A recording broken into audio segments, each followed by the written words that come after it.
Les croisades, guerre ou foi. Les croisades, souvent perçues comme des expéditions guerrières au service d'une cause religieuse, sont en réalité bien plus complexes. Du XIe au XIIIe siècle, des milliers d'Européens partent vers la Terre Sainte, motivés par des promesses de rédemption et des rêves de gloire. C'est un mélange troublant d'aspirations religieuses, politiques et économiques. Ces campagnes militaires, dirigées par des rois, des nobles et des paysans, deviennent aussi des opportunités de conquête et de pillage. Les soldats de la foi se transforment souvent en conquérants, laissant derrière eux des villes en ruine et des populations meurtries.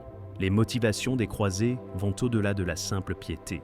Elles inclusent des désirs de richesse, de pouvoir et d'aventure. La première croisade, proclamée par le pape Urbain II en 1095, attire des milliers de fidèles, mais elle révèle rapidement ses côtés sombres. Les massacres durant la prise de Jérusalem en 1099 marquent un tournant tragique. La promesse de terre et de richesse attire des gens de tous horizons, mais la réalité est bien plus brutale. La nostalgie d'un temps où la chrétienté dominait sur ces terres s'accompagne de violences inouïes. Avec le temps, d'autres croisades suivent, chacune avec ses propres objectifs et conséquences. Certaines échouent, d'autres subtilisent des territoires sans véritable bénéfice spirituel.